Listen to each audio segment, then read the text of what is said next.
All right, we are recording. Awesome. Okay, ladies and gentlemen, go ahead and scroll down to numbers 15 and 16 in our packet. And we are going to be looking at, let's see here, 15, we had to highlight the periods in yellow. So let's do that together, or at least see what we've got. All right, in this first section, how many periods are in this first section? One. It's one sentence. So I'm going to highlight that one, highlight yellow. Okay, second section, how many periods? One. There's one again. So already in the second stanza, we have two sentences as opposed to that one big long sentence. All right, and in the third, we have two. So I'll go ahead and highlight those. This is what you guys should have done coming in. All right, so back up to the first. This is for 16. What is, like in the first stanza, the whole first stanza was about the man, right? Whoever the man is. All right, so what is this section of the second stanza about? What is it telling us about? The woman and the child. Very good. The woman and the child, right? And it tells us why we know there's a woman and a child, okay? Like we did with the man. There's a woman because of the bedroom walls papered with lilacs and the kitchen shelves covered in oilcloth. And there's a child because of the sandbox outside made out of a tractor tire, okay? All right, second section, second sentence. What is this section about? Money. Money, or more specifically, what? Hardly any money. Yeah, the lack of money, right? Of money, absolutely. All right, so we know that because it directly says money's scarce, and that's proof because they had to preserve and seal all of their fruits and vegetables for later because they didn't have enough money to buy them. All right, and the final section, what is this about?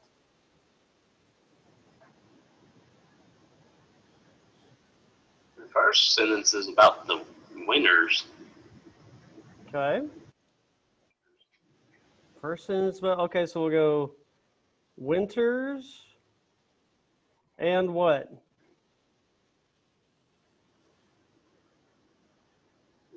Lonely country road. Okay, so I'll put isolation, right? Winter's cold and isolation. Okay, because they're lonely, lonely out on this road, right? Okay, so winter's cold and isolation. The idea of being separated, being away from. Whatever, it's gonna, you know. All right, so we've got 15, we've got 16. Now the thinking cap one, number 17. How is the second stanza different from the first stanza syntactically, written differently? What's the difference? It's not as difficult to read. Okay, why is it not as difficult to read? It's divided up. And you don't have to hold your breath as long. Okay, not as what do both divided up how? Not as difficult to read. Oop. Not as difficult to read. Why is it not as difficult to read? Because Stopping points. It is divided up into what?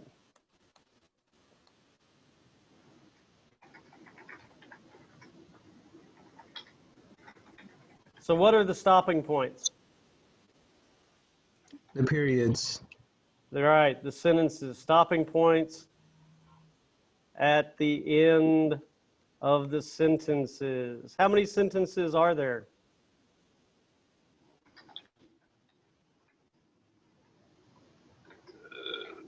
In Or the old version or this version? In the second stanza. How many sentences are in the second stanza? What'd you say, Ron? One. No, there's I one said in the first 4. stanza. Hmm? I said 4. Four. Four sentences. So it's written almost completely differently, right? In the first stanza, it's all semicolons in one sentence. In the second stanza, it is shorter sentences, and there are 4 of them, right? So we had 8 lines in the first stanza, all one sentence. We have 8 lines in the second stanza, and there are 4 separate sentences. So that's a syntactic difference. All right, so now we get into the really thinking part. How does this change the effect of reading the poem, or why do you think the author made this choice to write this part differently than the first stanza? So let's focus on the second part. Why do you think the author used or made this choice in the second part to write the second stanza differently than the first stanza? What are some ideas? I feel like each sentence has a different idea from each other, and the first stanza was all about a man. Okay, so each sentence in the second stanza, right,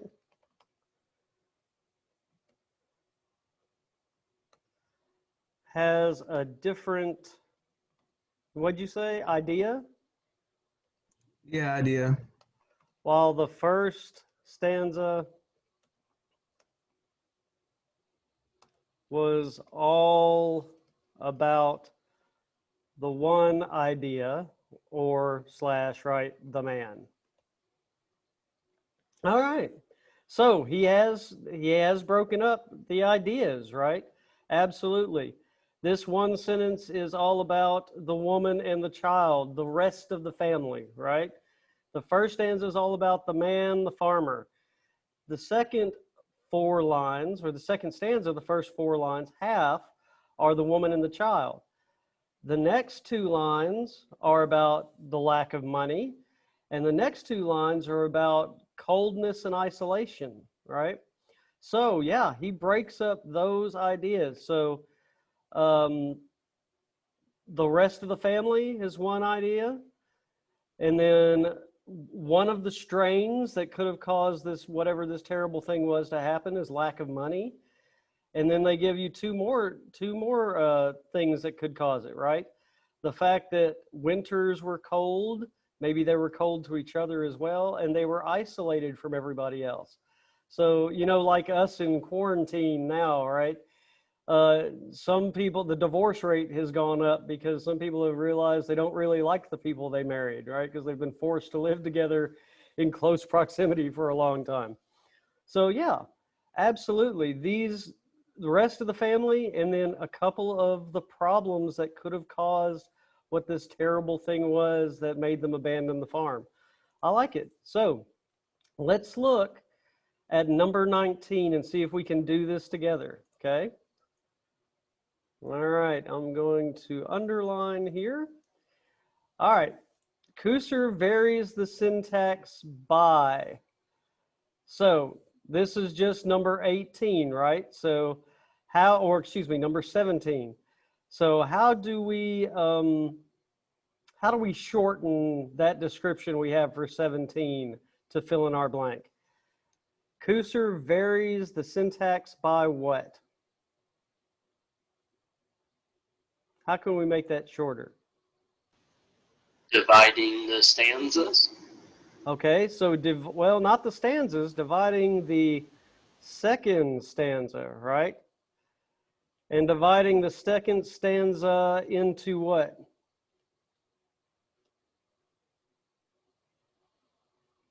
Sentences? How many? 4. 4 sentences. All right, we got to be specific, right? So he varies the syntax by dividing the second stanza into 4 sentences, and I'm going to put while the first is one long sentence. Okay. 2. All right. So we might have to work on the syntax of this or how it sounds, but that's okay. Well, that's a good starting point. So why does he divide the second stanza into 4 sentences and leaves the first stanza one long sentence? What's 18?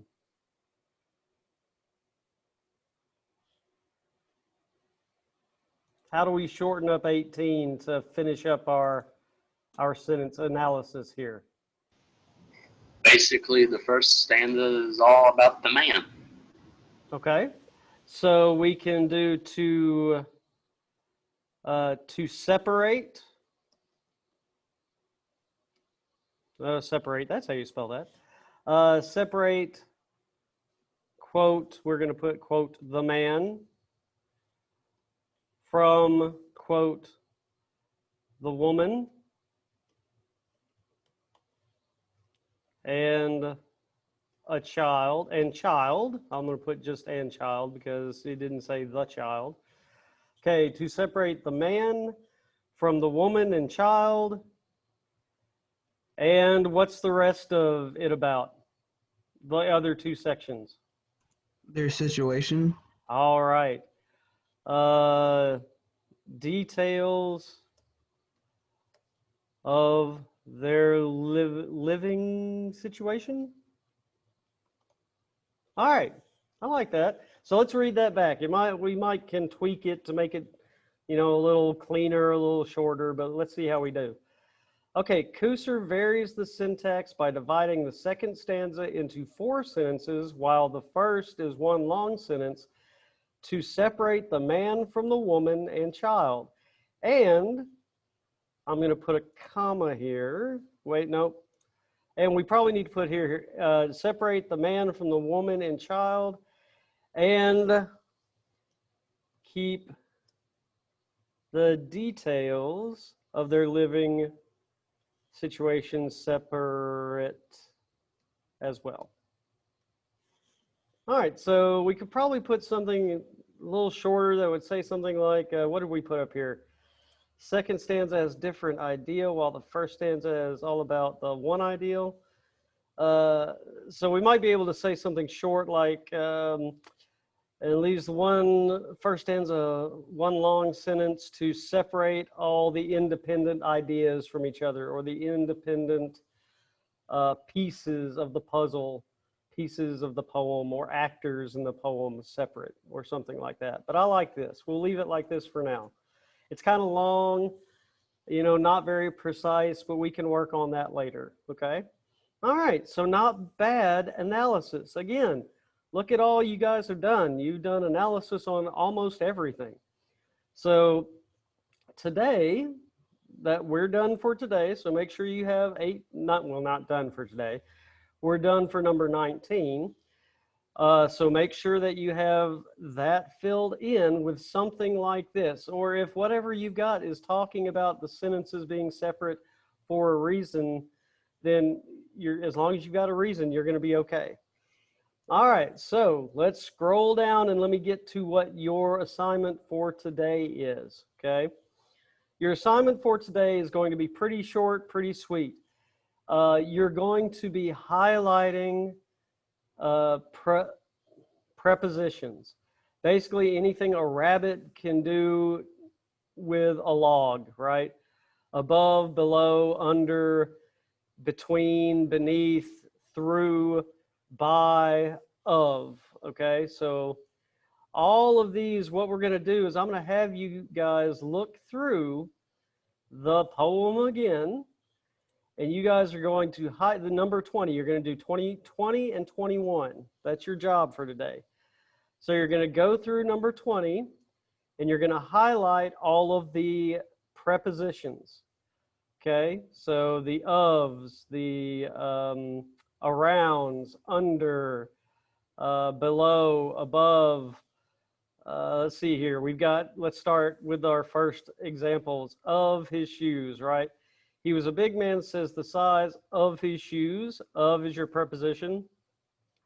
on a pile of broken dishes by the house, right? All of those are prepositions. So if we went forward, let's just finish this first 4 lines. A tall man too says the length of the bed. What's the preposition, or is there one?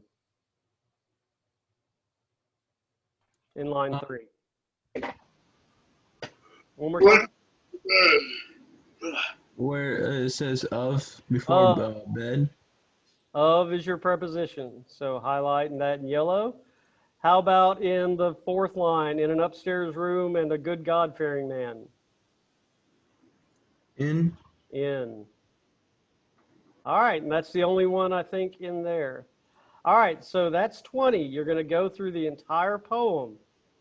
And, oh, just so you know, he can go around with a log too. So with, I went to the store with my friend. With is also a preposition. All right, so go through the rest of the poem and highlight all the prepositions that you find. There are quite a few, okay, especially in the descriptions. And then you're going to complete the following sentence stem. It's the same thing. You're just going to use analysis for prepositions. So let's look at what you're going to be preparing yourself to look for. The narrator's use of prepositions creates visual imagery in the poem by blank. Okay? So think about how what the prepositions do to create visual imagery. And then, for example, in line, give me the line number, the narrator says, and what the narrator says should have a preposition in it because you're talking about prepositions, okay? This, one of our analysis verbs, illustrates that and then blank, okay? So this should illustrate whatever you're going to put here, or signify, or reveal, or whatever. All right, so this is kind of a released, remember we had guided practice up until this point. We kind of worked together up until this point. Now your job is going to be to try to come up with the ideas on your own. So what do these prepositions do to make imagery in the poem, okay? All right, any questions? Okay, remember prepositions make imagery by doing something, they have to do something in the poem. For example, in line blank, whatever line that is, the narrator says, and the example should have a preposition. Then you insert one of your analysis verbs, right? And then tell me what that example illustrates, okay? Or shows, or reveals, or suggests, okay?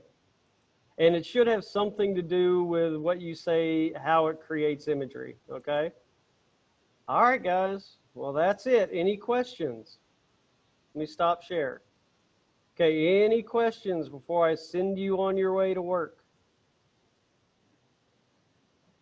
All right, guys. I'm going to